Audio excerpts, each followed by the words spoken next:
Next question is also connected to China. Valeriy Viktorovich, the demonstration at Tiananmen Square took place 30 years ago. What happened on that square 30 years ago? Why is it still forbidden to discuss that movement in China? What was real nature and subtext of that event? Nature and subtext of the event.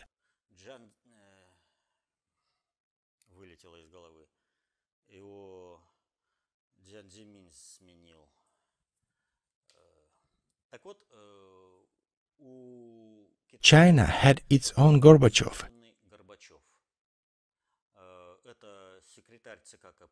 a secretary of the Chinese Communist Party's Central Committee, Jiao Ziyang.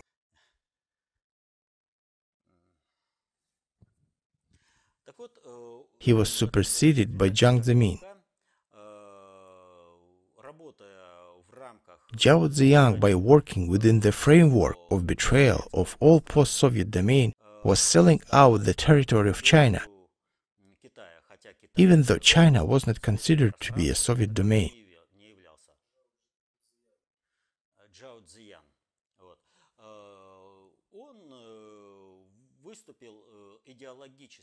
He was an ideological cover for quasi-students who stepped out on Tiananmen Square.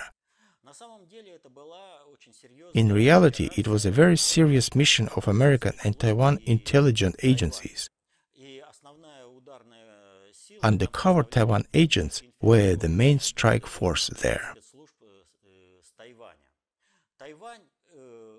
Taiwan is a subject.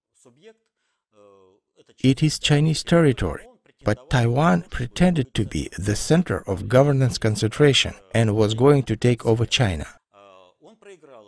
Taiwan lost this historic competition, and it is only a matter of time when Taiwan becomes part of China.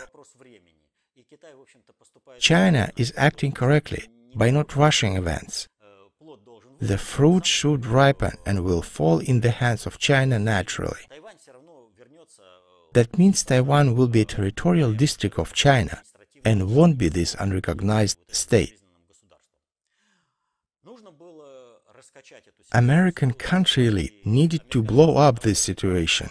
However, without proper understanding, they decided to use inter-clan infightings inside of China in order to empower one clannish group and impose the scenario of restructuring China similar to the one that was applied to the Soviet Union.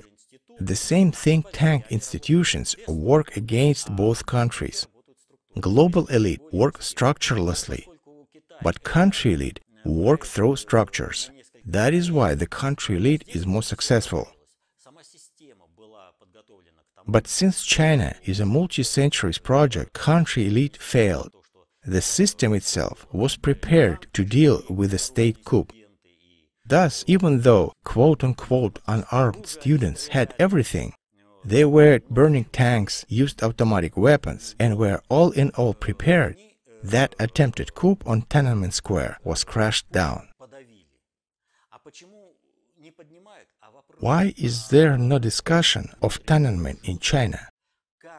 The issue of internal machinery, how the internal mechanism of Communist Party of China was used, how suprastate governance in the form of the US country elite was used, how intelligence services of Taiwan were used, and how China crushed this anti-Chinese coup with the assistance of suprastate governance. All these questions should not be made public. Accordingly, this event is not studied. A crowd will be presented, a work out clichés later.